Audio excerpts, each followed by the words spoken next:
This is going to be a comparison video of upper end models versus lower end models. So what I mean by that is upper end being Autoart, Kyosho, BVR, and budget are, of course, Welly, Barago, Maisto. So this right here is a typical Maisto. I consider them very good quality for the price, most certainly, but there are differences when being compared to an Autoart. Now, forgive the blurry picture from a distance. My camera does not autofocus, so for the sake of you being able to see the minor details, I put it on macro. See, now you can see it up close very well, and this allows me to show some of the finer details. So this being an Autoart, incredible detail here. This is the best of the best. Definitely the best car that I have when it comes to detail. You can see here around the headlight, there isn't much black line around there. You don't notice that there's a peg sticking in there to hold the headlight in place. Some of the Maistos or Motor Maxes or Wellys do have those, and it's not quite as realistic. This you even see the halogen bulb in there. It's pretty impressive when it comes to the detailing around the logos. I mean, it speaks for itself. Very, very accurate. This is embossed, so there's no sticker, nothing like that. And a GDI down there. The chrome on these upper end models really is excellent.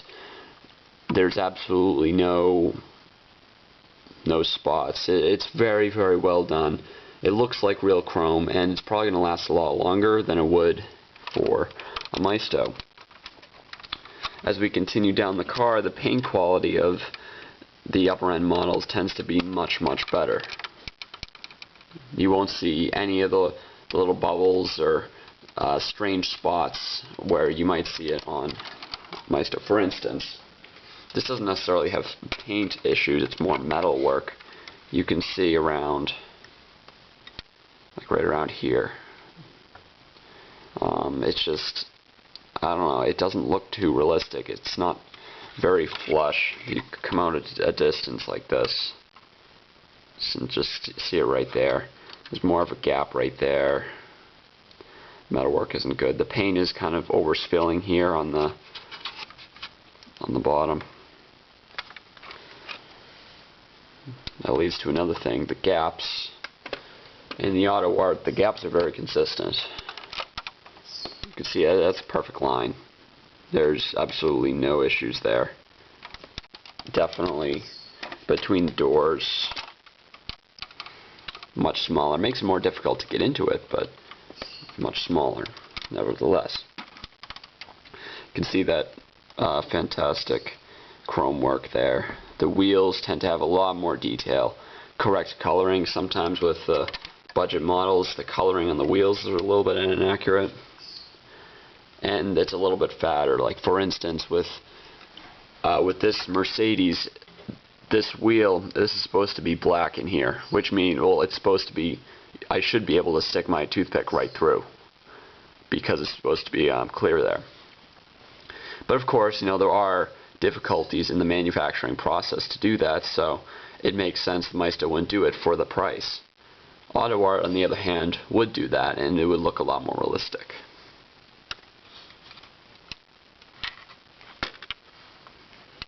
Just the stickers in general sometimes are a lot higher quality on the upper end models, but with Maisto, you do have to give it to them. A lot of it is good. Let's zoom out here so that you can see the AMG. Yep. Again, with the tail light, not too realistic. It's supposed to be kind of blacked out here. It should be a little bit separated so you can see the backup light, and that's not there.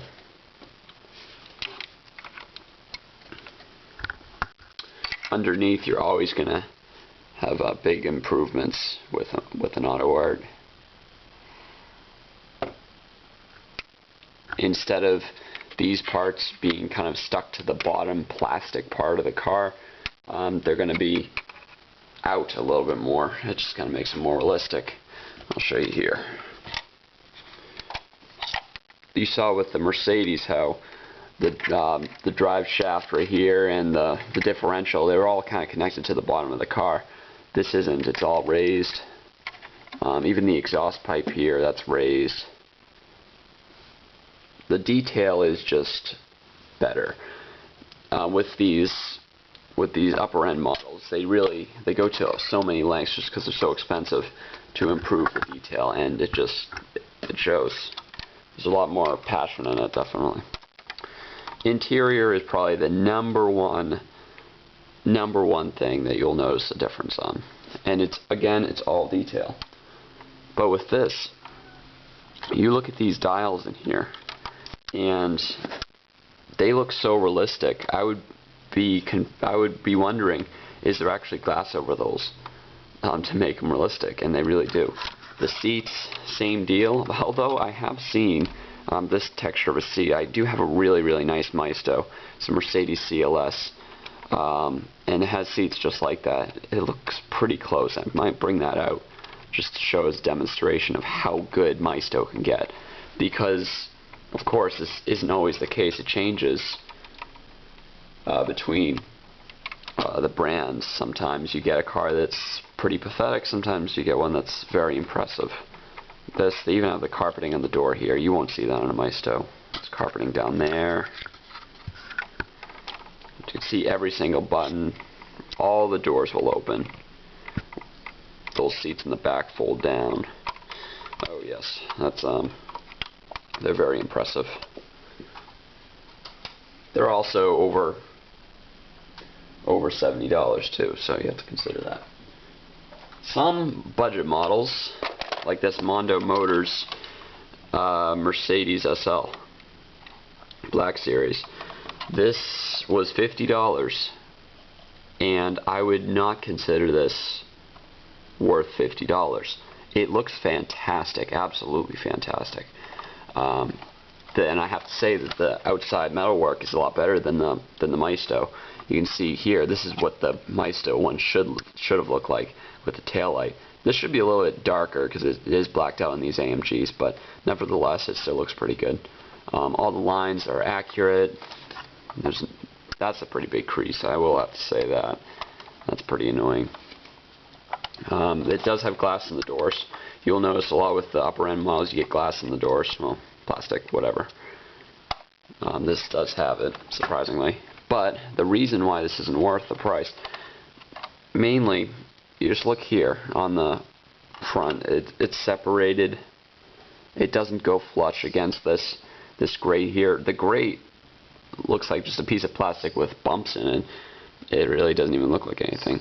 Here's the headlight peg that I was talking about right there. It's holding the headlight in place instead of gluing it around.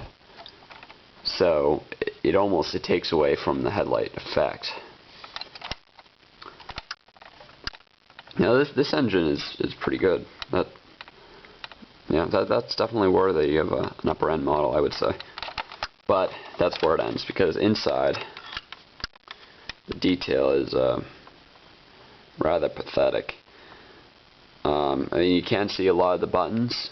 They're all there, but almost none of them are painted. There is no texture whatsoever.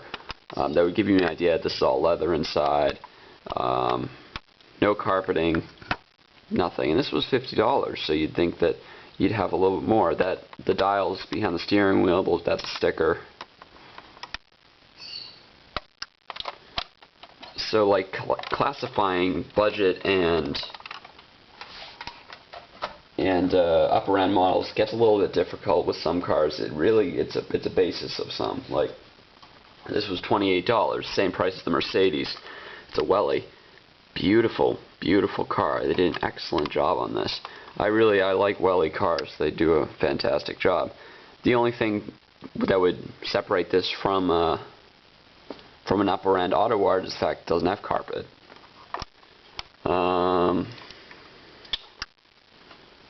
The underside usually, no, that's pretty good. I'm trying to find something here. It's solid, well built. Paint quality was excellent. is excellent. It was. Headlights, very nice. No pegs. You know what? For $28, I think this is quite the car. There's another welly.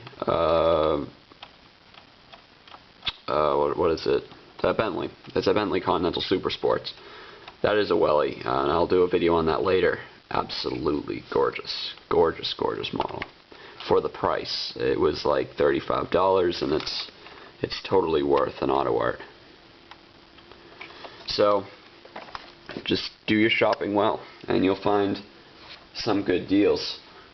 The basic differences, as I've shown out, are paint quality, detail, like interior detail, outside detail, like the wheels and the chrome, paint quality, just various little aspects like that that really make the difference.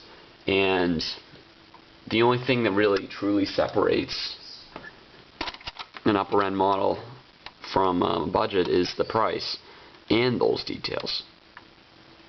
So what's worth it? I wish if I had the money, I would go for all these Autoarts because they're fantastic. There's nothing stopping me other than the price. It's just a matter of budget. Hence the word budget models. So thanks for watching. I hope if anyone finds this helpful. If you have any questions, you can leave them in the comment section below. I'll try to answer them. And that's all. Any requests for videos, I'll happily take. And have a fantastic day.